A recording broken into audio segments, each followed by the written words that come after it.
Olha, dengue é um daqueles assuntos que todo mundo acha que entende, né?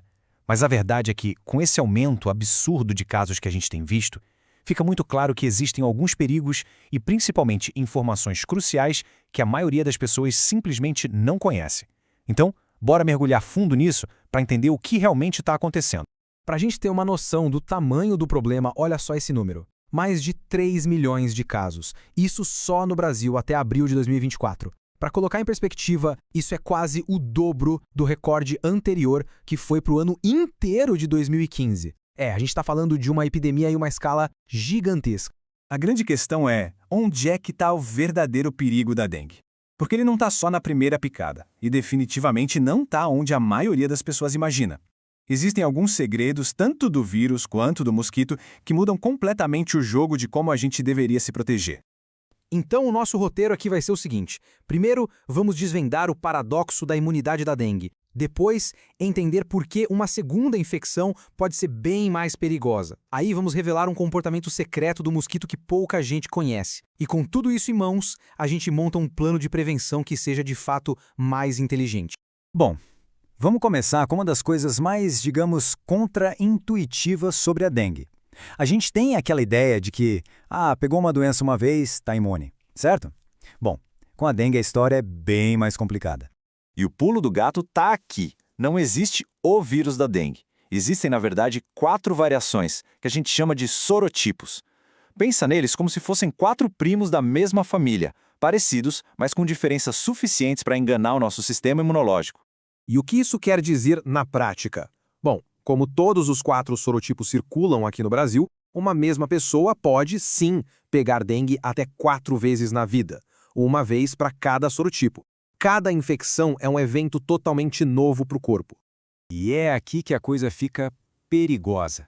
Quando alguém pega dengue pelo sorotipo 1, por exemplo, o corpo cria anticorpos e uma imunidade para a vida toda contra aquele sorotipo. O problema é que essa imunidade não serve para nada contra os sorotipos 2, 3 ou 4. Para eles, o corpo está praticamente zerado, sem defesa. E é aí que mora o perigo de verdade. Agora, vamos entender como isso se desenrola na prática. Porque uma infecção anterior não só não protege contra as outras, como ela pode, na verdade, fazer com que a próxima infecção seja muito mais grave. Parece um contrassenso, né? Mas tem uma explicação científica bem clara para isso. A melhor forma de pensar nisso é como se os anticorpos da primeira infecção virassem agentes duplos. Eles até reconhecem aquele novo vírus que está chegando, mas não têm força para neutralizar ele de verdade. E aí, em vez de combater, eles acabam, sem querer, ajudando o inimigo a invadir as nossas células de defesa. O nome técnico disso é facilitação dependente de anticorpos, ou ADE. Basicamente, o vírus pega uma carona nos anticorpos antigos para entrar com mais facilidade nas células do sistema imune. Uma vez lá dentro, ele se multiplica muito mais rápido e causa uma resposta inflamatória gigantesca no corpo. E é essa inflamação toda que nos leva a um erro muito comum. Por causa do nome antigo, dengue hemorrágica, muita gente acha que o grande problema é sangramento. Mas não é. A perda de sangue não é o sintoma principal. Tanto que esse nome nem se usa mais, justamente porque ele induzia ao erro. O perigo real vem de outro lugar. Os verdadeiros sinais de alerta são estes aqui. E o mais importante, eles costumam aparecer depois que a febre vai embora. Todos eles estão ligados ao extravasamento de plasma, que é quando o líquido do sangue vaza dos vasos por causa da inflamação. Isso causa inchaço, a pressão cai, é isso que pode levar a um quadro grave. Apareceu qualquer um desses sinais, é emergência. Tem que correr para o hospital. Ok, já entendemos o vírus. Agora vamos falar do entregador dele, o mosquito Aedes aegypti. E aqui, gente, talvez esteja a informação mais importante e menos divulgada de todas. Uma que muda completamente a nossa estratégia de defesa. Para pensar um pouquinho qual o lugar de maior risco para ser picado. É no parque? É na rua? Num bloco de carnaval? A resposta provavelmente vai surpreender, porque ela vai contra tudo que a gente costuma pensar. O mito, o que todo mundo foca, é nos criadouros dentro de casa. E claro que eles são um problema, mas a realidade é mais sutil. Geralmente os criadouros estão do lado de fora, no quintal. Quem está dentro de casa é a fêmea do mosquito, já adulta, escondidinha debaixo da mesa, atrás do sofá, só esperando o momento certo para picar quem está ali parado. Ou seja, o maior risco não é quando a gente está andando na rua, É quando a gente está parado, por horas, dentro de um ambiente fechado. Em casa, vendo TV, no trabalho, sentado na mesa, na escola.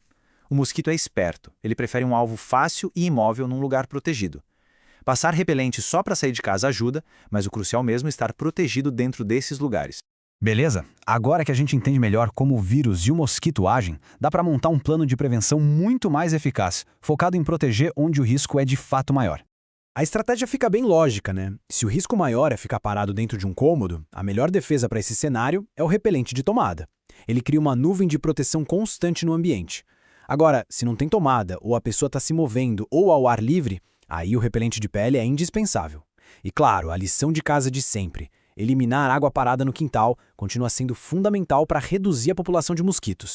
E tem um ponto super importante de saúde pública aqui. Quem já está doente com dengue precisa, mais do que ninguém, usar repelente o tempo todo. Por quê? Para evitar que o mosquito sem o vírus pique essa pessoa, se infecte e saia por aí picando a família, os vizinhos, os colegas. É assim que a gente ajuda a quebrar a corrente de transmissão. E só para a gente voltar um pouco na dimensão dessa epidemia, esse gráfico aqui deixa bem claro o quão fora da curva foi 2024. Em só 4 meses, a gente ultrapassou e muito o pior ano que já tínhamos registrado. E isso não aconteceu por acaso, faz parte de um ciclo. Pois é, as epidemias de dengue funcionam assim.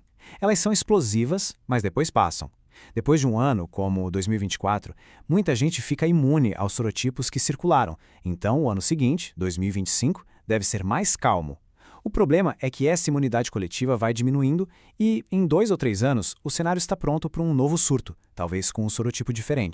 E tudo isso nos leva à pergunta que realmente importa. Se a gente já sabe que a dengue é cíclica e que se nada mudar de verdade nós vamos enfrentar outras epidemias gigantescas como essa, ou até piores, como é que a gente sai dessa lógica de só apagar incêndio e passa a ter uma prevenção permanente? A questão não é só como sobreviver à crise de agora, mas como quebrar esse ciclo de uma vez por todas.